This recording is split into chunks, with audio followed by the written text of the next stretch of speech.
All right. Transform product ideas into a business reality. This is End Hype. So today, everybody, I've got 2 guests. So this is twice the value, right?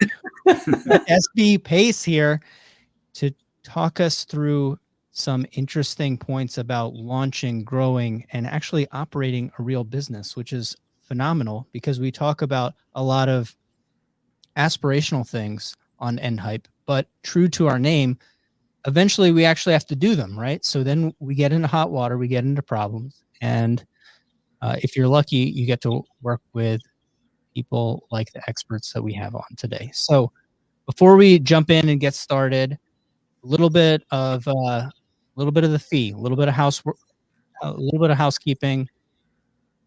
You're going to get value out of this episode, so you're going to want to share it. Please share it. That's how we grow the End Hype movement. That's how we let people know about these live streams and let people know about the podcast. So share it out. Put it on your Facebook stream. Invite a friend that can get some value out of talking through business problems. So, all right, that's enough for me. Let me jump in. Corey, Julie, welcome to End Hype. Thanks for having us, Callye. Thank you. This is good stuff. We've never done a live podcast before, so this is interesting for us. Oh, it's the best. It ruins the analytics for the podcast because people end up watching it live or watching it repeat, but a lot more people overall see it. So, well, at the end of this, I hope you tell us how to track those analytics. Our podcast analytics are about the worst thing in the world to track. Yeah. Okay. Well, we can definitely talk about that, but give me a brief. I want like a backstory for everybody that's listening that doesn't know you guys, and then what is SB Pace up to? Okay. So our backstory is this. So Corey and I have known each other for years. We used to work together. I actually hired Corey to work on my team, on an M&A team, and really truthfully hired him because he told a story about fixing a toaster. And I think he thinks it's because he used to think it was because he could fix a toaster, but it's really because when he told that story, I realized that he just has this level of creativity and he's willing to find ways to solve problems that aren't just real easy and shortcuts. Like he goes the extra mile on pretty much every problem that we have when we're facing it. So, it's been about 11 months. We started SB Pace in the end of March, beginning of April of 2020 last year. And we started it because of the pandemic. So we have a lot of friends and family who are in small business and we wanted to help them. So we started calling people to ask them what we could do to help them out. How were they positioned? Did they need anything? What was going on with them? Could we help them with pivot? What was it that they needed? And that was how SB Pace was born. Yeah. One thing that Julie fails to mention all of the time, I applied for a job on her team twice. The first time, yeah, I got declined. That's true. My boss sent me an email and was like, "Hey, send Julie an email. Go see if you can help." And she was like, "Nah, I'm good." And then, like 6 months later, she hired me. So, hey, persistence is one of those key attributes of a good entrepreneur. So, if you're going to coach and consult, hey, you got to have a little persistence and grit, right? Yeah. Yes. But yeah, we started in March. We decided to write a book. Yeah. That was an interesting experience. We've launched various courses over various platforms, which we're switching everything over right now, which is fun. But yeah. You have a loose definition of fun, but yeah.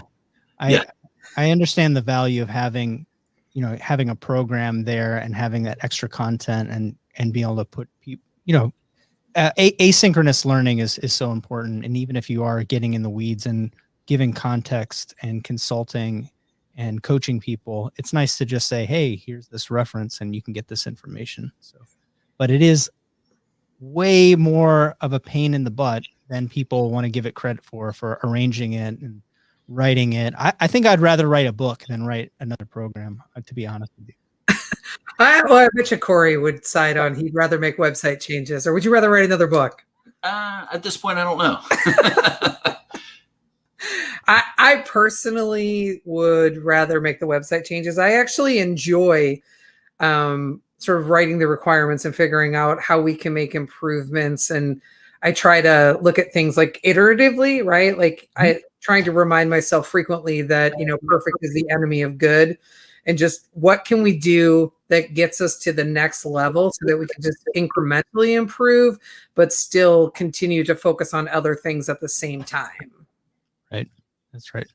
Yeah. And it's easily demonstrable, like in a website or a sales page or something like that, even in just a basic digital marketing. Yeah. And sometimes it's kind of counterintuitive. And I think we've talked about this before, but my corporate site, I used to have 50, 60 pages and tons of information about every process that we did. And when I took all that information away, our sales increased because it forced people to actually just do the one thing that I wanted them to do on the site, which was call. We've gone through so many iterations of that. When we first started, we got advice, just have your website be one page, right? Just a single page, nothing else. And so we started with that. And then we got to the point where we had like 30 pages. I'm so confused right now as to how many pages we're supposed to have. Yeah. Our SEO team is like, they're creating pages for us. And they're like, oh, you just need to have this. And we're like, well, where does it go? Like, what? Just on the website. You just need it for SEO purposes. Like, yeah, I'll show you the tool that I use, and you'll see how I'm implementing content marketing for SEO using SEMrush this year. And since we talk all the time, I can give you some real-time feedback for it, but I'll show you how somebody who's like a hardcore nerd about this does this, because it's a very deliberate process. People kind of think, hey, I'm going to write something and I'm going to throw it up there and it's going to work. But there's like a very specific process for it, and it takes time.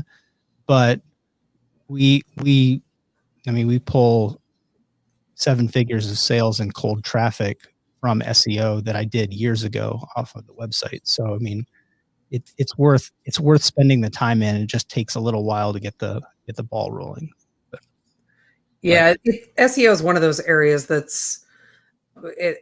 it's complicated if you're not like at least you have to be fairly proficient in it to really understand why you need it or what it does, right? Yeah. And how to best leverage it, which is a pretty good description for a lot of things when you're a business owner, right? Well, it's like the social media advertising. Sure. You can throw $500 a month, and you're just throwing money away. If you spend $5,000 a month, you might make it, but again, if you're not spending in the right places, it's wasted money. Yeah. So with any of these things, there's a minimum effective dose, right? That helps you achieve kind of the next level, and that's where the iteration and trying things comes in, because you don't need to be ranked number 1 for the word consultant, right? And this is kind of like where people's heads go initially is like, hey, I want when somebody types in business consultant for SB Paste to pop up. And it's like, that's great. It's never going to happen. Wikipedia is going to own that for the rest of the time. But like, can you do that in a local SEO way, or can you do it in some specific context? And like, what if that brought you 10,000 visitors to your site, a month? It's like, that's more traffic than you could ever need. So you would think like what a mediocre success would probably be more success than you actually ever from a business case need, right? Because you're not like an influencer, you're a business. So exactly. And you have to be able to manage the capacity that comes your way if you're able to, convert that traffic into actual business. Yeah. Now, if it's a course or something where it's sort of hands off, that's one thing. But when you're doing coaching and consulting, you only have so much capacity, so much time to spend. So you've got to figure out where you want to spend it, mm-hmm. and make sure you understand what your limits are with it. So this is a great segue into what you guys are doing. So let's just let's just say that I blew up my business and I did something ridiculous. Like I top ranked for, for contract manufacturing. And I'm like, oh my God, my processes are terrible. Is that something that SB Pace would then come in and look at what I'm doing and help me manage my mess? Yes. Okay. I got the double echo there. Echo there. Yeah, that is. And that's actually one of the areas that I'm going to defer to Corey. Yeah, and it's holistic. Mm-hmm. Like, people think that their business is like they're going the right way, the wrong way, whatever it is. Like, we have to look at everything from not only your processes, but your communication strategies, like your customer service approach, your culture, all of that. I mean, it's inclusive. Like, to say that just your processes are wrong, or like that would be incorrect, because there's a lot of things that would go into that. Yeah, I like that. I like that. What is the differential from your corporate background to working with small businesses, or what has been like the biggest like mind shift or perspective shift? And Julie, I know you said, hey, you come from a mergers and acquisitions world, or you said M&A, and I just want everyone to know that, like, that's not a candy. It's mergers and acquisitions, right? But like, that has got to be the most brutal world. Besides Corey's restaurant experience, it's got to be the most brutal world to learn operations and dealing with people. And but I'm like fascinated with that shift between that background and then working with small businesses and what that looks like. Well, so for me, the shift was actually pretty natural. So first, like, I grew up in a small business family, right? So my father owned a small business, and I, worked summers in small businesses.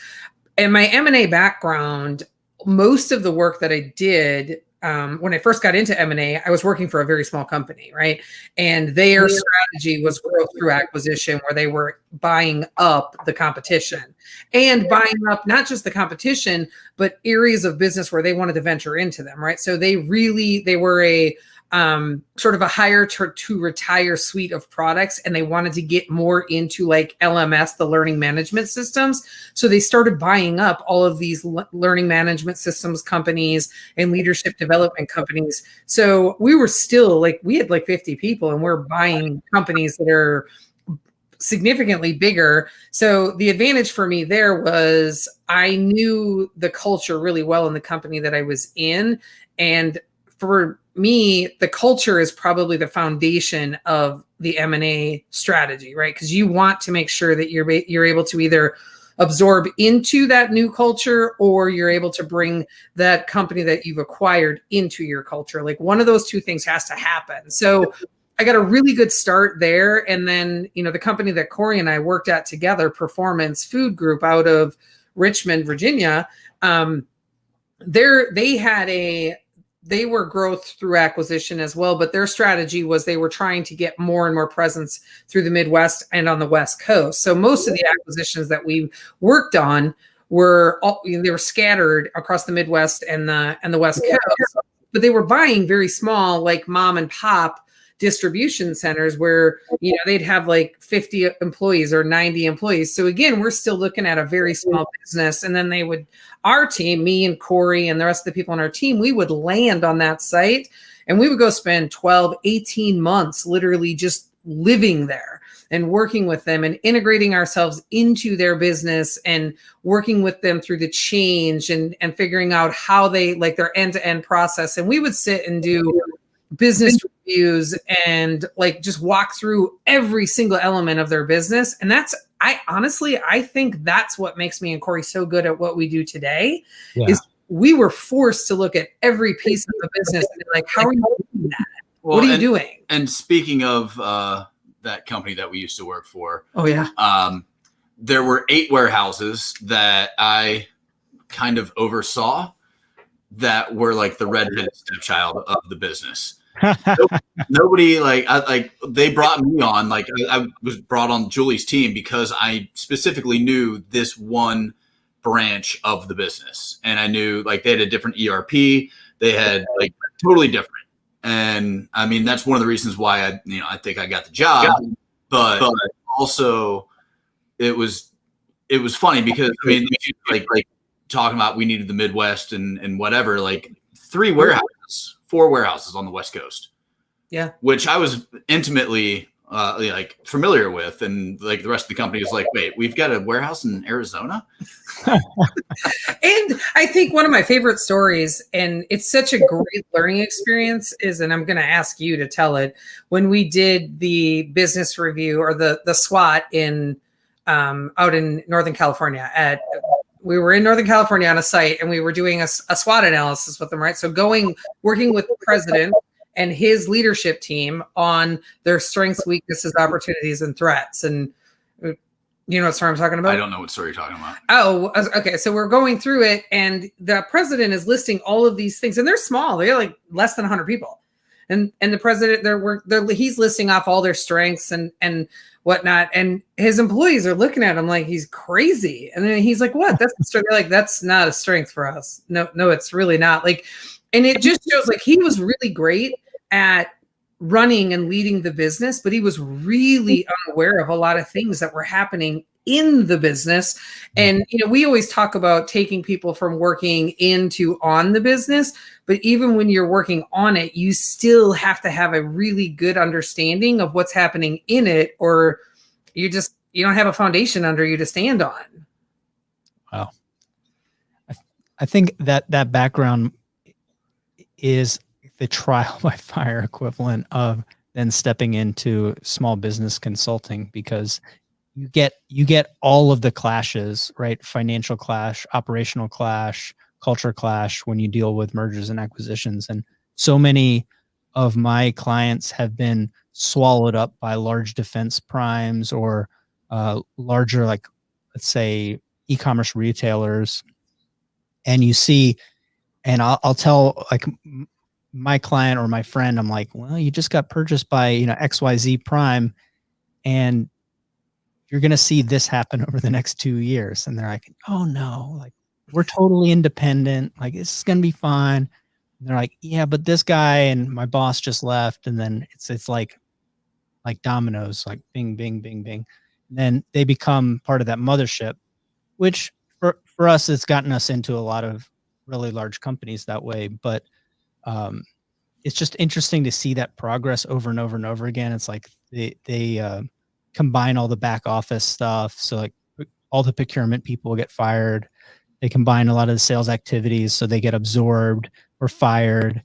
Then they start like bringing in new project managers, and then it's like this shift. And I deal with a lot of the engineers, and they're just kind of like sitting there happily, like doing the project that got the company purchased, like while the whole company's burning down around them. And they're like, "This is fine. It's totally fine."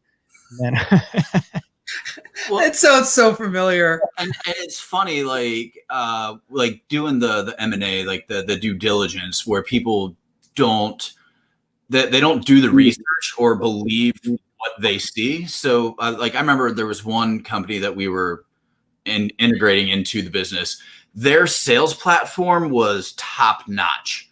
They were showing me, they're like, oh, I can pull up this report and I can look at this customer. I can do this, that, and the other. And I'm like, holy shit, that's awesome. That's way better than what we have. And they're like, yeah, but we're getting rid of it. No big deal.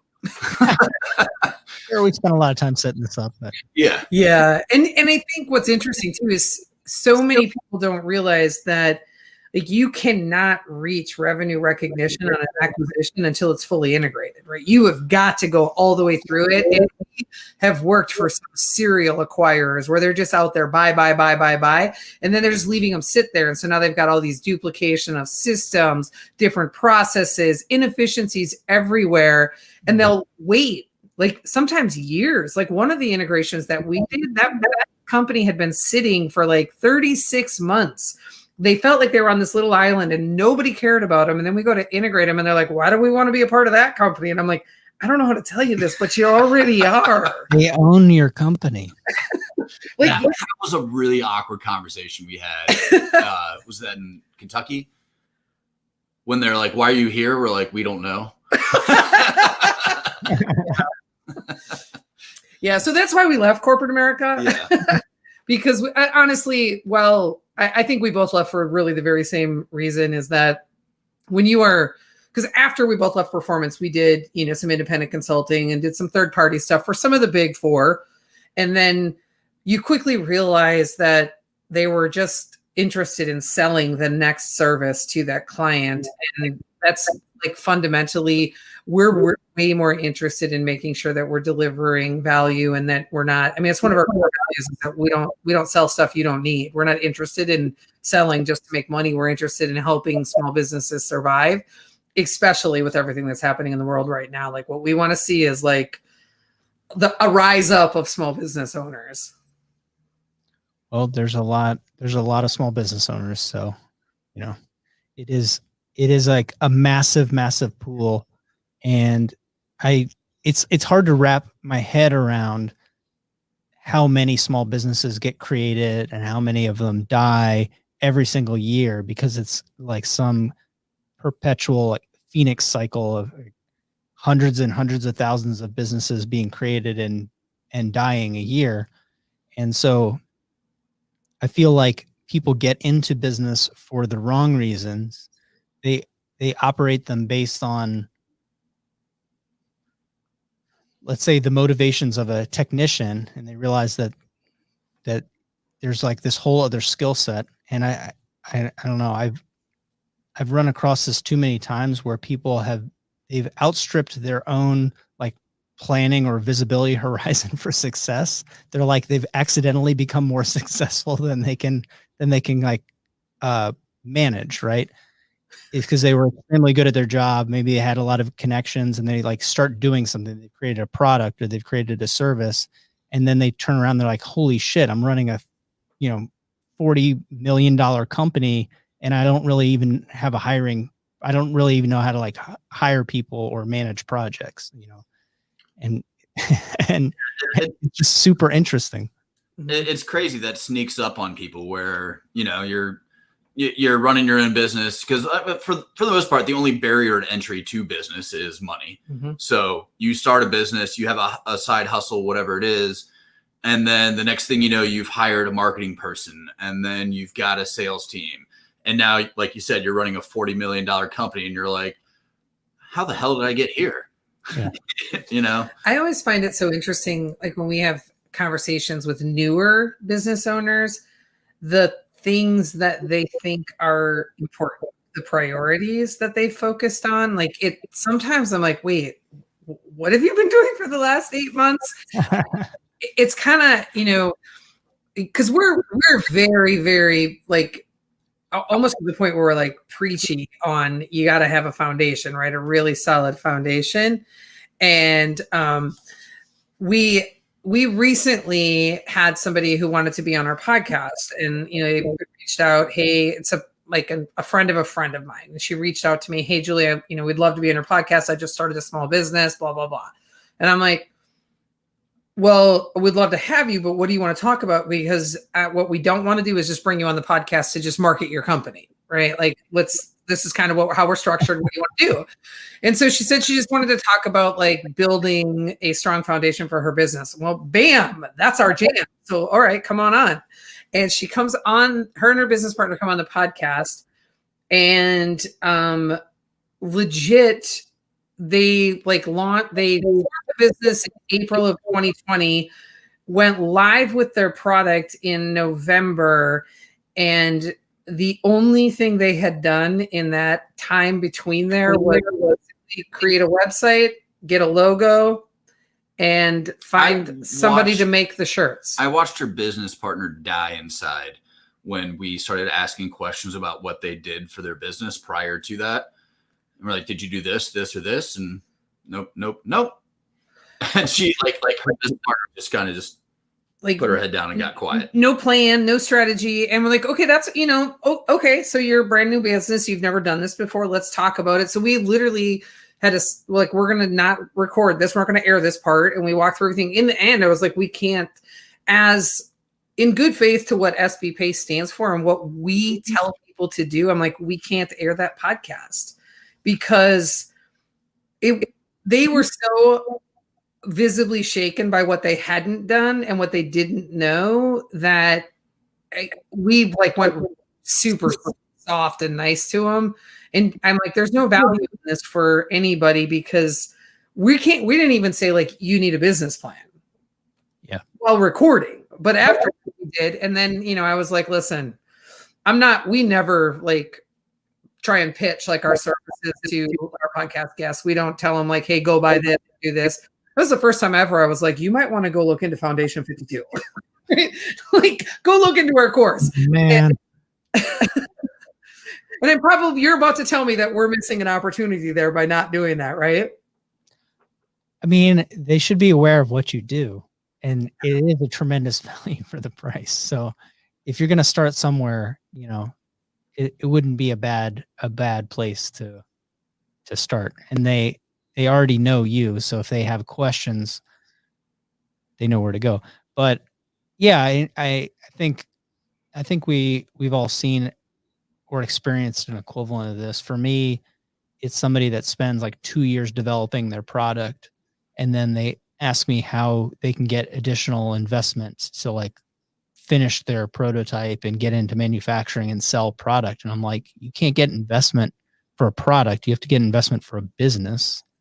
And you don't have a business. You have an idea that's like halfway made. And, or people obsess with pitch decks in startup world.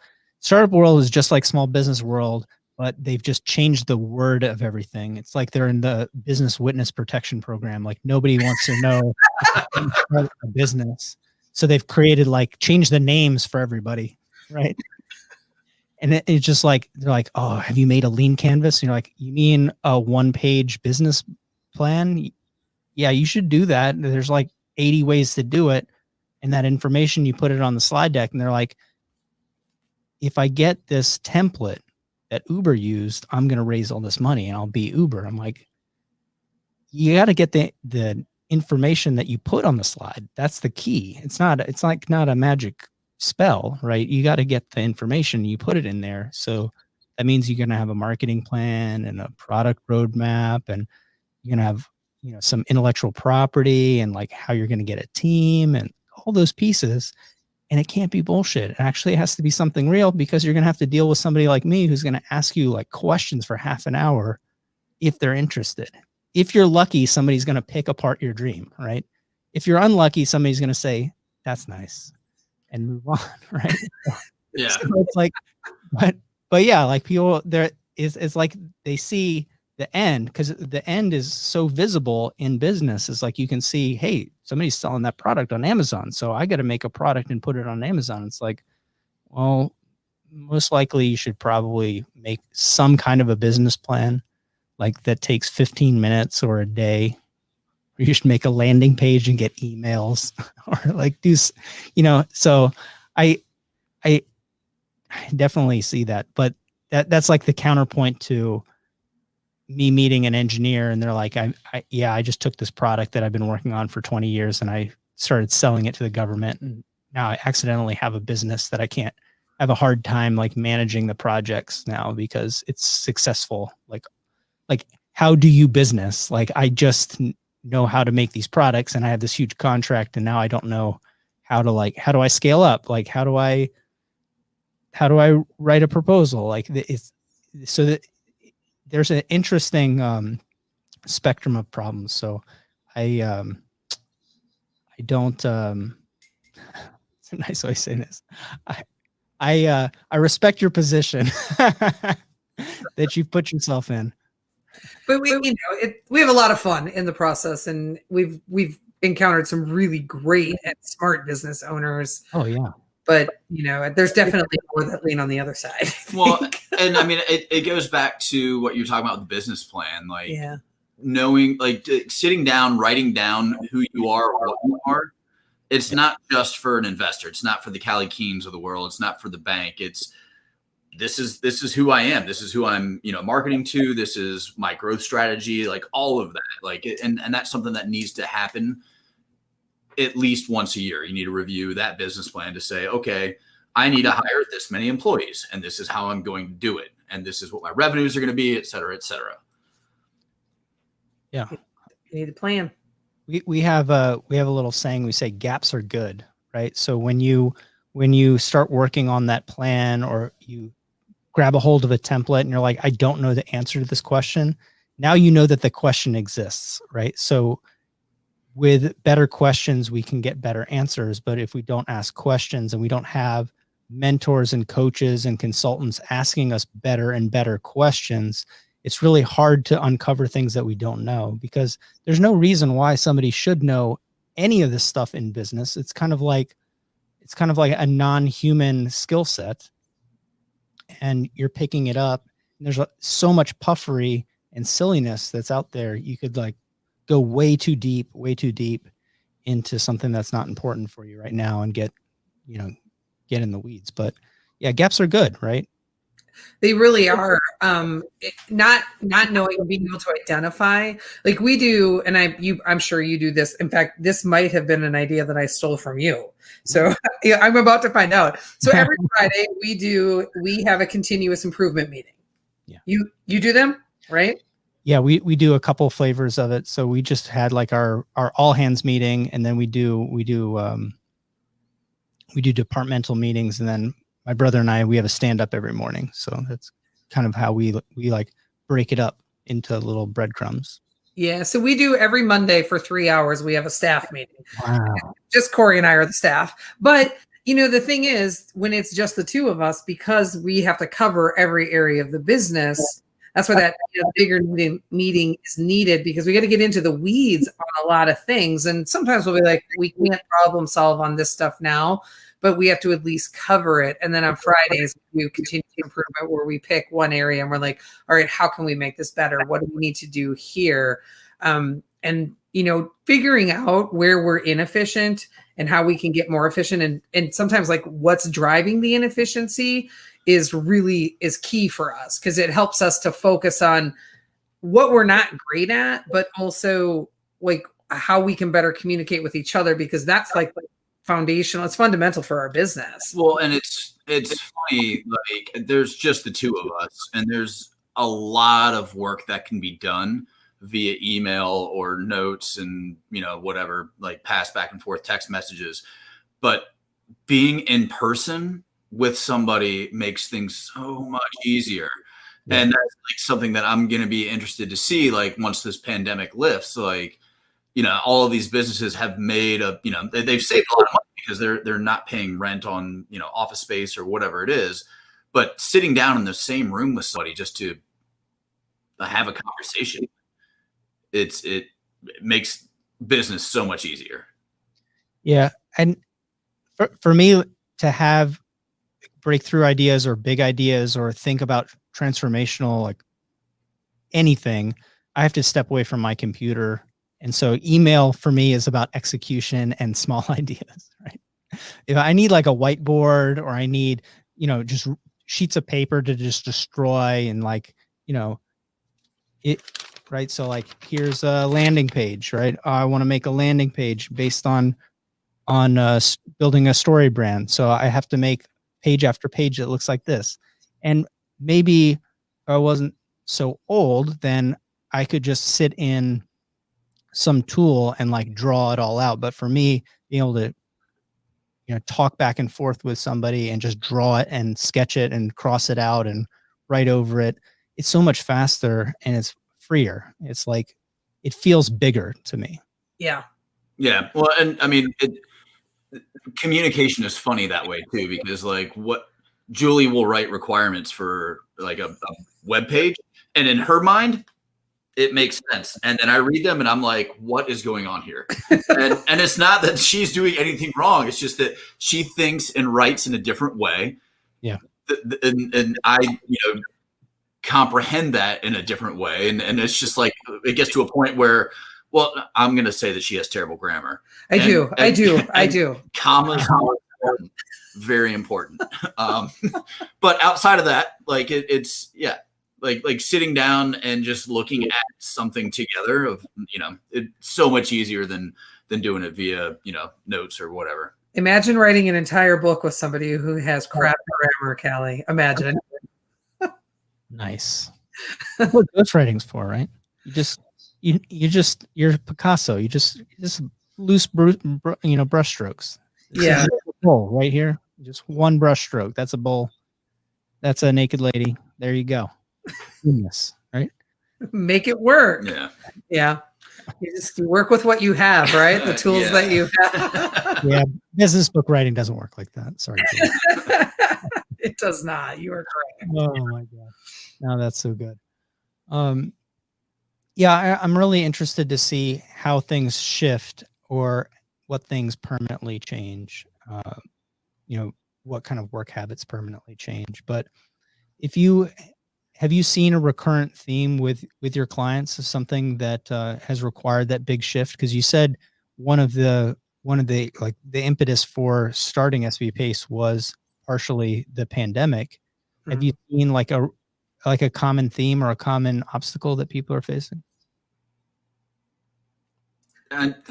Not really. I mean, I think that everybody who survived the initial, like the initial blow from the pandemic is, it's being smart in what you invest in, having, savings. I don't even really know. Like, no, I the most common thing that we've worked on since launching SB Pace is really two key things. The first one is people launching new businesses. Like we've done a lot of that, which, if you would have asked us that or told us when we were opening our doors that this would be the thing we would be doing, I would not have believed you, because I thought we would be saving people from closing their doors, and there just was a tremendous amount of opportunity with all the disruption that was going on. So a lot of people starting new businesses, which has been really exciting and nice to see. And then people who are trying to figure out how do I find more time? How do I,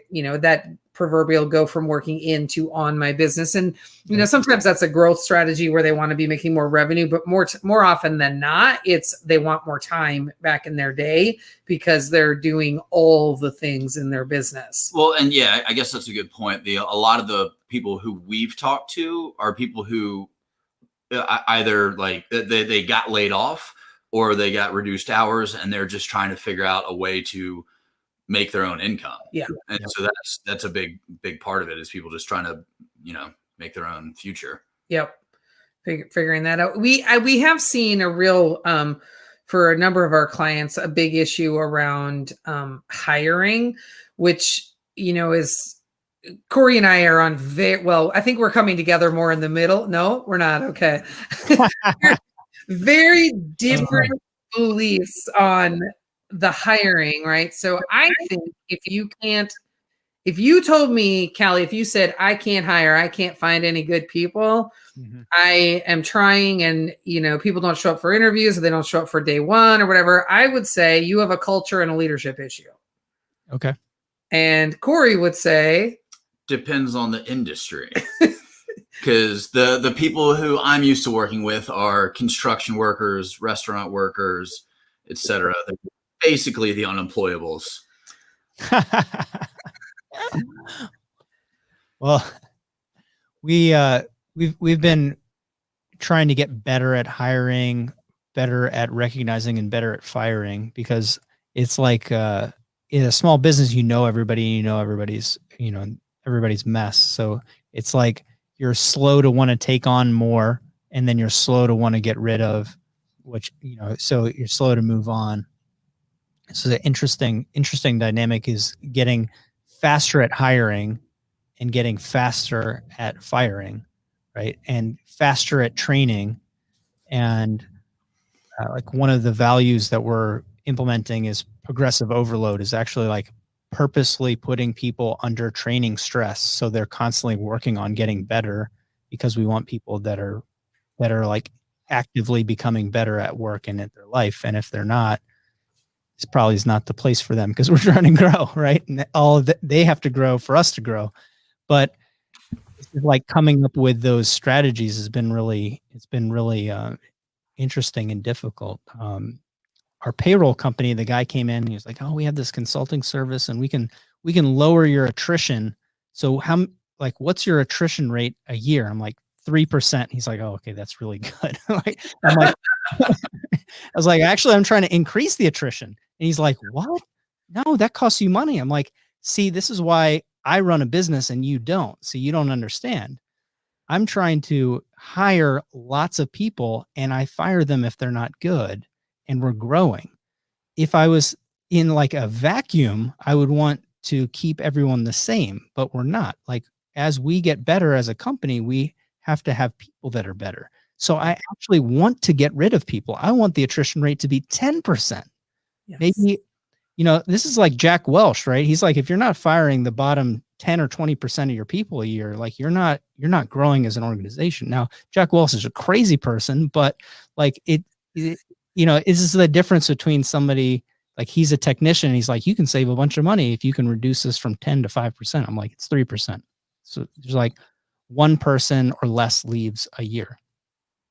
I would like it to be 5 to 10%. And it like blew his mind. He's like, I can't even believe that. That's like the craziest thing.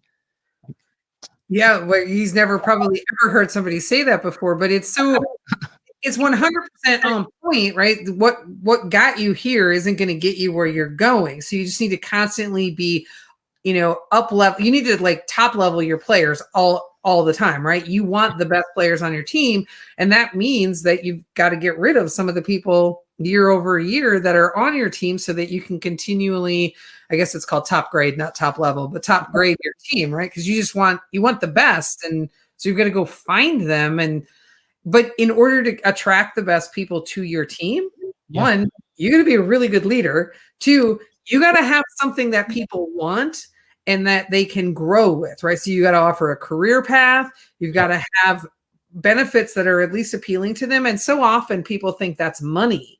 It's not. It's the other things. It's, the flexibility, the health insurance. It's the education. It's the training.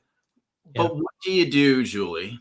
And this is the argument that we get into when you're in an industry where people don't really want a career path. They're just looking for beer money for that night.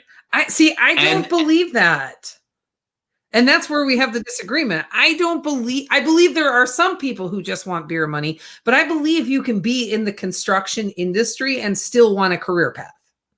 I've worked with like 60-year-old restaurant employees before, and all they care about is just getting that paycheck. I stop hiring losers. I'm just kidding. See, we have this philosophical debate. I work in the manufacturing industry. We have shifted that from A to B here, and we're constantly trying to shift what B is, right? So I understand exactly what both of you are saying, because we used to have more people like that, and now we have more people like this. And that's kind of the difference, is that when we look at people that are in our industry, in manufacturing, the people that are ultra high performing, they over index on having people that literally get off work and then do some kind of manufacturing on the side as well, because they love that job, right? And they're picking up skills at work, and then they're working on cars, or they're making custom parts, fabbing them up for their house and for their car and for their side hustle, and they sell stuff on Etsy, and they're obsessed with making things at a professional level, or they're just obsessed with their job. Like they're literally going home and watching videos on machining and then bringing that information to work because they're so hyped up about what that role is. And without people like that, it's like, it's impossible to be world-class without world-class people. That's just the thing. Like, and you can kill yourself as a manager or kill yourself as a leader. It's kind of like that guy that you were talking about saying, here's our strengths. And everybody's like, shit, no, we suck at that. It's like, you can say all the things that you want, but like the leadership is really saying, hey, I'm going to try to improve every person here. And if they don't grow, they've got to, they have to go. Like, that's the thing. Or they're going to grow to a certain level where for them to grow more, we've had people, we've put them through college to become engineers, electrical engineers, mechanical engineers. And we're like, here, we'll actually help you find a job and give you a reference, because they've outgrown what they can do here for us, but then in the market we have another contact and another customer. So it's like you got to find something that works. But for me, like having to deal with everybody, I'd rather deal with people that are winners than deal with people that are losers. And that's just like, it's just a quality of life thing for me more than it is even a revenue thing. I don't know how to, more simply say it. It's like that's the only thing that entrepreneurship is really. It's a journey of personal development. Maybe you make a bunch of money, maybe you don't, but really what you get is agency. So like if you have a bunch of employees that are shitty and frustrating and won't come to work, like that's your fault. I mean, that's just it. I would disagree. Nope, I agree. I would disagree because sometimes when your dishwasher doesn't show up at 7:30 on a Friday night, you hire whoever walks in the door with an application because you just need somebody to wash the dishes. And sometimes your entire staff quits because of things way outside of your control. And you hire literally anybody who walks in who speaks English. I still say if you've got an entire team of like losers, like I'm just going to use your term, Callye. If you've got a team of losers, you're probably a loser leader, right? That doesn't happen by accident. I don't know. I mean, like like if you've got, it's the hardest. This is the hardest thing in business, period. Hands down. Right. My grandfather would say business, if it wasn't for the people, business would be easy. Yeah. And what he meant was if you didn't have customers, you wouldn't have to worry about those jobs. And if you didn't have employees, you wouldn't have to worry about managing them because you wouldn't have a business. So you could just go home and that would be the end of that. So, and so he like, that's what one of his like key pieces of information that he gave me was you can hire somebody that has the top skill and they could be the worst employee that you have, right? The thing is, the hardest thing is the gap between what has to get done and like what your customer needs. And that's the people. The people is the hardest part, right? You can have lasered in processes that are brought down, from on high, and you can be some kind of charismatic cult leader. But if you have bad people, like nothing's going to happen. Your life's going to be terrible. Nothing. Yeah. Your grandfather was correct. Smart man. Yeah. It's an interesting component to being a small business owner is the people. Well, any business owner, but really when you're small, it really matters. To be fair, he said that because he put himself through hell hiring bad people. So yeah, like his retrospective is what he was like, man, this would have been a lot easier if these people were better and nicer and, But. Yeah, and it really depends. Like when I had the time to actually interview people and do it correctly, I usually got great employees. But sometimes, like I said, you just need somebody to fill. Like you just need a body. You need a warm body and to fill some space. I've been there 2 years ago. Is that 3 years ago now? We grew really quickly in 1 year. And I literally just hired anybody that would show up. And I was like, do you know how to use a screwdriver? And they're like, barely. I'm like, I'm going to show you. Come on. I'm like, we had to grow so quickly. I ended up running a swing shift. So I was doing partially my job. And then from 3 to midnight, I was working an additional shift of people. So I was working till like 1 o'clock in the morning for about 6 months just to acclimate to like that level. And then we were able to get rid of the swing shift. But yeah, we hired 15 people and we got 3 or 4 good people out of that. I totally get it. But that's what made me think like we need to be magnetic and we need to attract good people. So when I need to, I can go and ask everyone that works here, like, hey, we're hiring. Can you bring in a friend? Hey, we're hiring. Can you bring in a cousin? And like, we could hire more people if we want. Yep. Because Indeed sucks. And Thank you. I don't want to spend all day interviewing people, but yeah, I definitely, I've been there. I think when you have employees and they're not, and you say like, hey, do you have a friend or a brother or a cousin or whatever, an uncle who want to come and work for us?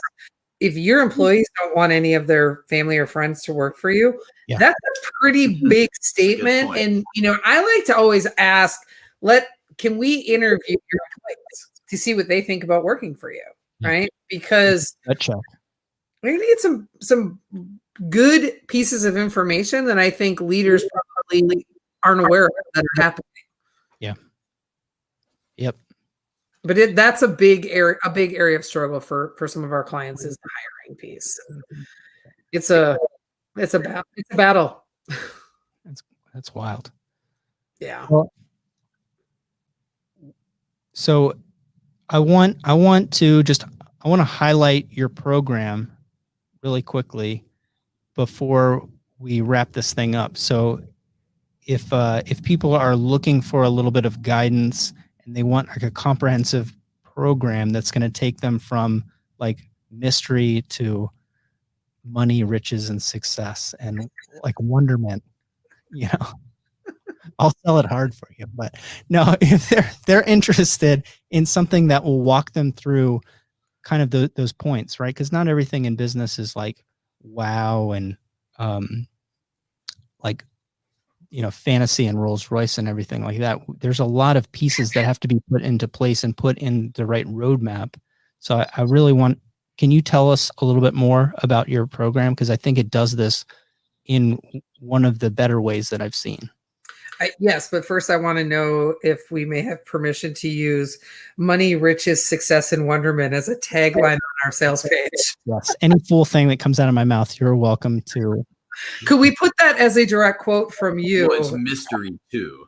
Oh, and mystery as a testimonial. Yeah. You need to have more alliteration. That's what chasing these fake gurus has taught me, is that people like threes and they like alliteration. So yes. Yeah. So Foundation 52 is it's our flagship program. Honestly, it's probably one of the I think there are fewer things I've done in my career, and I think I can speak for Corey too, that we're more proud of than this program. It is a 52-week course that it's self-paced, and it really comes with like 3 distinct roadmaps. So you can it's almost like choose your own adventure, right? You can follow it by one of the 9 tracks that are included. So if you want to focus really on HR, there's I think 9 weeks that are dedicated to HR, and there's marketing, and there's like 9 different tracks that you could look at and finish all the modules that way. Or you could follow it week by week. We give like a recommended approach for just taking it from start to finish from week 1 to 52. Or you can there's a roadmap that provides a very deep dive into the very specific topics, right? So if you were looking at one of the process, customer service, it gives you very detailed, like here are the things you'll find in these particular weeks. And every week has at least 1 video. Most have 2, some have 3. There's worksheets that include like templates or like actual worksheets, process maps, Q&A sheets, tip sheets, all sorts of stuff. And then every week comes with like a mini, what we would call like an unreleased podcast, where Corey and I sat down and we recorded sort of how we leverage some of the topics that are covered during that particular week. Like if we're talking about building out an ideal client avatar, like how we did that, how it evolved over even like the 9 months that we had been in business initially. And I will say, the longer you listen to those, the further you get in, the better they get, because we recorded them all in one day. We did. We sat down for 8 hours. Brutal, honesty. We got to the point on one, like towards the tail end, there was one where what was the phrase? Scooby-Dooby-Doo? Oh yeah, you still owe me $100 for that. No, I don't. I just paid you that check. Oh yeah. Yeah, I literally said, I will pay you $100 if you can work in the phrase Scooby-Dooby-Doo. It's in there, but now you gotta listen to get it. So, and we had 2 driving values when we created and there's also monthly live Q&A and coaching sessions. So we had 2 driving principles when we were creating it that we just maintained. We anchored to them and we stuck with them the entire time, which was it needed to provide maximum value and information. Like we really wanted to cover all the bases for the most common problems that we see small business owners have. but we wanted it to be affordable for everyone. So we priced it at $97 a month. And it's one of those conversations we've gone back and forth on a lot, where you know how sometimes you look and you say, well, do we price it too low that it's going to scare people away? Because they're going to go like, why would this be so cheap? And people not, right? Which is such an interesting conversation, because you always think, well, the cheaper, the better, but that's not how psychology works. Like, so we'll find out. We may end up raising the price in 6 months. We don't know. Well, I'm deeply fascinated with that, because we've had some private conversations about stuff that I have coming up, and I'm like, I don't know. I look at that. I'm like, well, I'm definitely not making that, because it's like, it's like there's so much content and so much work, and you're doing the monthly thing. I'm like, I got to come up with something that's super Callye, because I think you've got that whole piece just locked down. So, yeah, I want everybody to check it out. If they're struggling with those different pieces, because it's a great place to start, and just get information. I think people struggle with, they encounter a problem and then they search for it, and then they're overwhelmed by the information. And if they do implement it, it's local optimization. It's local point optimization versus system level optimization. So like they're not able to address the inputs and the outputs of a specific problem. So they just shift the problem or make it worse downstream or upstream from the thing. So they're like, oh, we talked about digital marketing. Oh, like I need to get more traffic. And then they get more traffic and they're like, oh shit. Like, Now what do I do? Now what do I do? It's like, that wasn't the problem. What you needed to do was increase revenue. There's lots of ways of doing that and planning for that. You didn't need more traffic, right? Nobody needs traffic. Yeah. Yeah, that's exactly correct. You've got to just be talking to the right people. Yeah, that's right. Yeah. Well, how can our listeners find out more about you, or what's the best way that they can learn more about SB Pace? So they can just head to our website, sbpace.com. It's space, but with a B in there. We didn't think that one the whole way through when we created our company name. We literally, for our holiday party, we gave out, like, how they said like that, or they maybe still do, the MTV like the astronauts, Moon Man Awards. The Moon Man Awards. Yeah. We give out Spacey Awards at our holiday party this year, because everybody thinks that we're somehow related with space. Yeah. So SB Pace. Yeah, sbpace.com. We've got Instagram, LinkedIn, Twitter, Facebook, and a podcast. And a podcast, BizQuick. Yes, we have a podcast as well. And one thing that I did forget to mention on Foundation 52, we put a free sample week out there for people to take a look. No credit card required, nothing. You just put your email in to subscribe to it. You get the sample week. You can see what it's about. That's awesome. Even comes with a download. That's awesome. All right. So I'm going to give everybody the call to action.